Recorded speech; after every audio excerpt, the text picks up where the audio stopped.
Introducing our colloquium on reading the New Testament, and now I share my screen.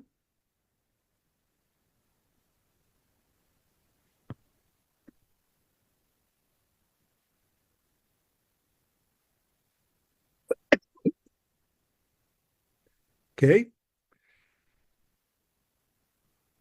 So, introducing our colloquium on reading the New Testament within Judaism, my goal is to give a survey of a status questionis, where we are and the questions we are facing now. I would like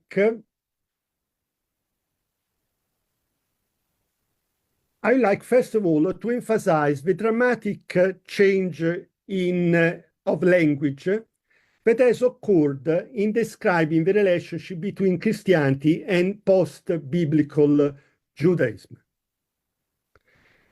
A gradual change that has led to a complete reversal from Christianity versus Judaism to Christianity and Judaism, and eventually to Christianity within Judaism. As we know, for centuries, Second Temple Judaism was seen as the theological enemy against which Christianity had to fight to affirm its novelty. It was the antithesis of Christianity, an inferior, decadent, and legalistic religion replaced by triumphant Christianity. When Second Temple Judaism became the background, the environment, the cradle in which Christianity was born, and the emphasis shifted on the relationship between the two.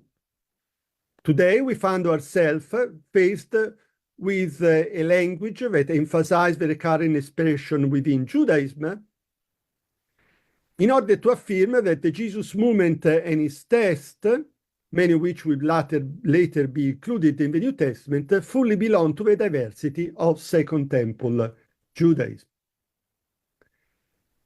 Let's now see this process in details.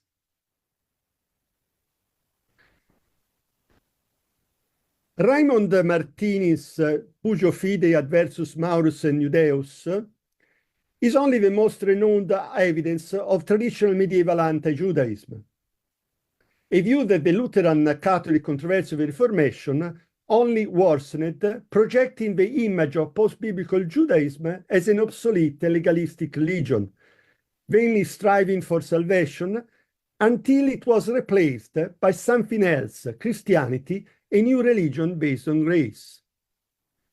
In the 17th century, however, the idea that post-biblical Jewish sources could be used to illustrate passages of the New Testament began to emerge among Christian scholars with John Lightfoot's groundbreaking work, Ora Hebraicae and Talmudicae. Post-biblical Jewish text became essential footnotes in any commentary of the New Testament. The method that John Lightfoot originally intended as a philological tool for clarifying the meaning of certain New Testament texts was gradually extended to encompass the entire period between the Old and the New Testament. At the beginning of the 18th century,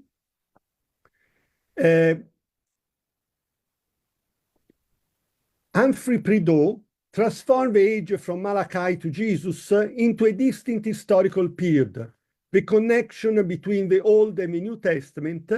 Post-biblical Judaism became intertestamental Judaism.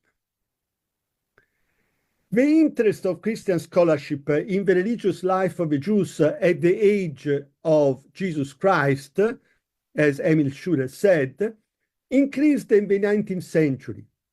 Neotestamentliche Zeitgeschichte became an established field of research. This did not translate into a more positive view of Judaism, but emphasized the need for comparison as a necessary introduction to the study of the New Testament. In the 1920s, Hermann Strack and Paul Bilberg completed the work that was the updating and fulfillment of Lightfoot's project, Kommentar zum Neuen Testament aus Talmud und Midrash. The Second World War and the Holocaust forced Christianity to reconsider their relationship with Jews and post-biblical Judaism. The discovery of the Dead Sea Scrolls and the renewed interest in the Old Testament pseudepigrapha and Jewish apocalypticism suggested a much variegated and nuanced view of Second Temple Judaism of the time between the Babylonian exile and the Bar Kokhba revolt, as you already see in the Robert Pfeiffer volume.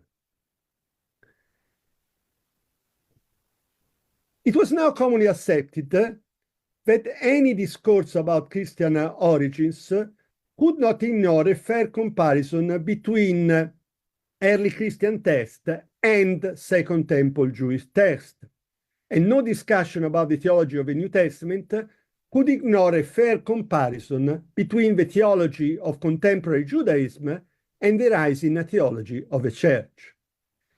This suggested an even closer relationship between Christianity and post-biblical Judaism.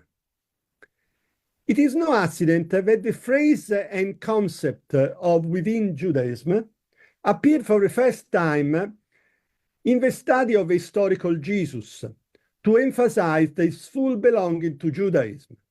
The first major book ever to use the phrase in the title was Jim Chatsworth's Jesus Within Judaism, published in 1988. To underline the objective of his work, Chatsworth paired it with a second volume edited a few years later on Jesus' Jewishness. The connection between within Judaism and Jewishness was so established. The same language was then applied by John Taylor to John the Baptist, the immerser John the Baptist within Second Temple Judaism in 1997. Whereas John the Baptist and Jesus were now understood as historical figures belonging to Second Temple Judaism, in contrast, the religion and literature of the Christians remain outside because they were seen as expression of the faith foreign to Judaism. The situation has radically changed in the recent years. A growing number of scholars are now arguing that New Testament writings also should be viewed as Jewish texts and be read within Judaism.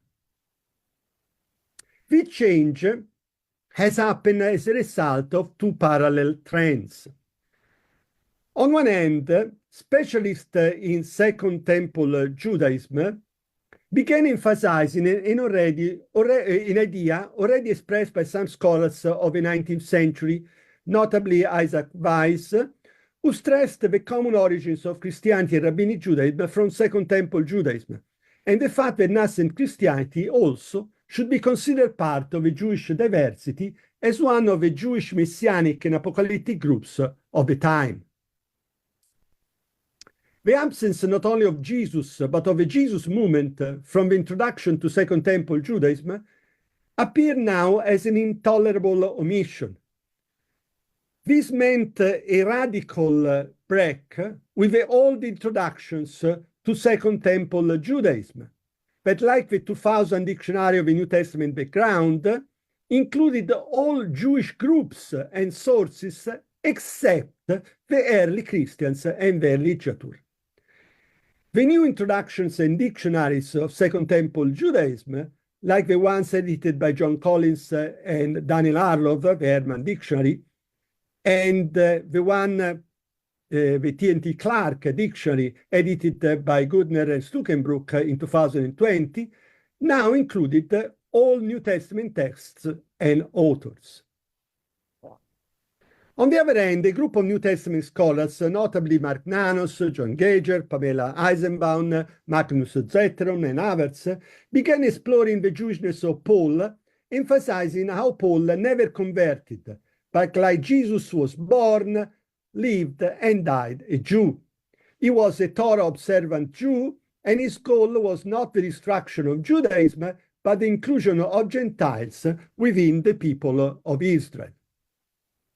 The first time these two scholarly trends met was in Rome in 2014 at the conference organized by the Enoc Seminario on Paul the Jew.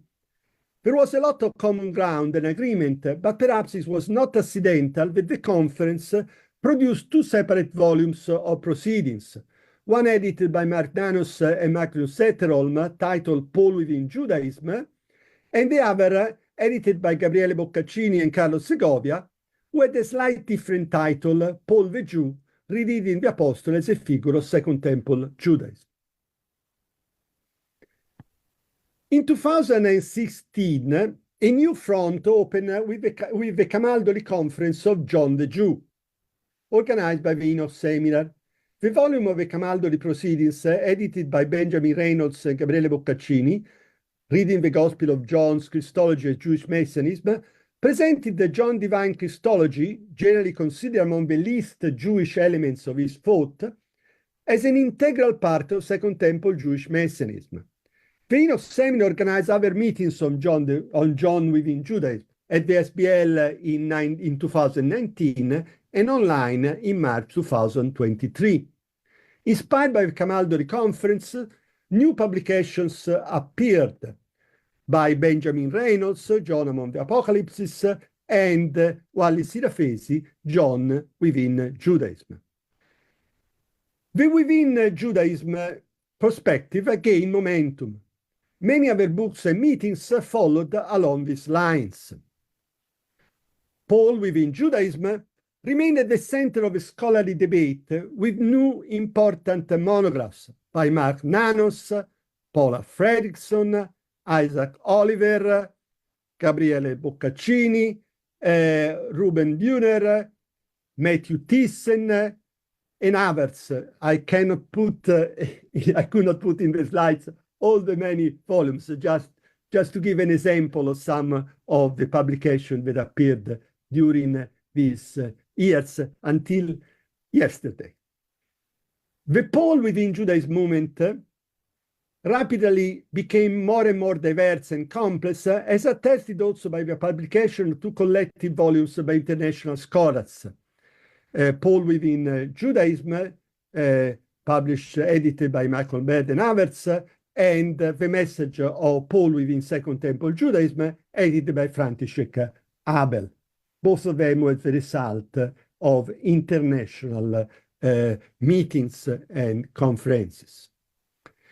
After Paul and John, not unexpectedly, the Gospel of Matthew was next in line, thanks to a book by John Campen, Matthew Within Sectarian Judaism, and an edited volume by Anders Runesson and Daniel Gurner, Matthew Within Judaism. Even the less Jewish Gospel of Luke was not spared by the new revisionistic wave.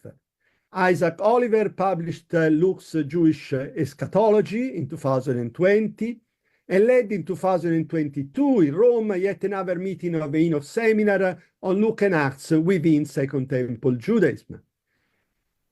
The meeting, the proceedings are forthcoming, generated a heated debate about the Jewishness of the author of Luke Acts, of which the book of Joshua Smith, Luke Was Not a Christian, represent another substantial contribution. More and more scholars seem to be willing to use the terminological framework in their approach to the entire New Testament.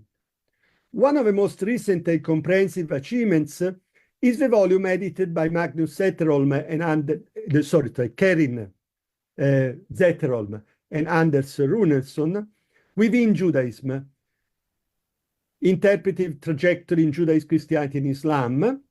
It is the first attempt to bring together scholars who have independently worked on different New Testament texts. The goal, on one hand, is to include the entire New Testament in the same scholarly approach, and on the other, to promote the Within Judaism perspective as an international school that has the potential to reshape not only our view of the New Testament from a Christian corpus of Christian texts to a Christian collection of Jewish texts, but also the theology of contemporary Christianity in its relations with Judaism. Another landmark in the development of the Within Judaism perspective was the international conference held in Palermo, Italy, on March 2024. The proceedings are forthcoming by the Gruted, edited by Marida Nicolacci and his Palermo team, with contribution by many of the most distinguished specialists in the field. So these two major events, the volume of edited by Karin Zetterholm and Anders Runesson and the Palermo conference, are the events that have prompted the organization of our meeting today, and also a new meeting that will be held in June. All settled?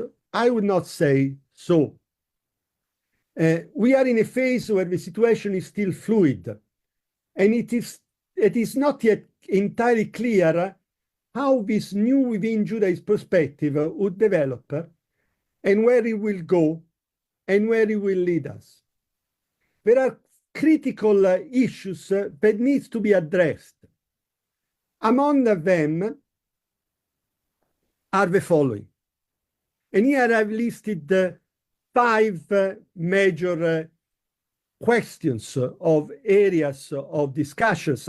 Other questions will be added during our conference today, our meeting today. We have to discuss theoretically what the phrase within Judaism means and what the phrase within Second Temple Judaism means. There is the concern by some, especially by some specialists of Second Temple Judaism, that the emphasis of within Judaism could undermine the emphasis on Second Temple Jewish diversity by reintroducing a monolithical view of Judaism. Certainly this is not the case for most people that are working, but there is this concern. Then, of course, there is a concern about anti-Judaism. The perspective within Judaism cannot become an easy excuse to ignore the anti-Jewish elements present in the New Testament. Then, of course, there is the problem of the relationship between Judaism and within Judaism and Christianity. When we say that the text New Testament text is within Judaism, are we saying that it's outside of Christianity, that Paul was not a Christian, that Luke was not a Christian, or should we imagine a different relationship between Christianity and Judaism? Or should we consider that because of this, New Testament texts are no longer part of the history of Christianity? What is the relation between being within Judaism and the parting of the ways? A text that is before the parting of the ways is automatically a within Judaism text or not? 5 questions, the problem of ethnicity. How important is the question of ethnicity in the definition of a text within Judaism? Can a non-Jewish author write a Jewish text, or are all texts authored by Jews necessarily Jewish texts? Today's Enoc seminar colloquium is a prologue to our online conference in early June, which will also be devoted to the same subject and to which you are all invited. We have a long day ahead of us, 3 panels in which we'll focus on 3 different sets of questions. The first panel more theoretical, the second dealing with the New Testament, the third one with Second Temple Judaism. In each panel, a group of specialists will introduce the conversation that will be then open to all participants. We are a large crowd, I would say a very large crowd, from all over the world. And we like to listen to everybody. While I'm calling the first group of panelists to join me, I would like to invite all participants to use the chat for comments and questions. Our secretary, Joshua Scott, we thank for organizing so splendidly this event, and I will be monitoring the discussion of the chat. Our goal is to include as many voices as possible in the conversation. The Enoc seminar is, and has always been, an open forum that encourages critical thinking and constructive criticism and dialogue among international scholars. We can now proceed with the first session of our colloquium. Thank you.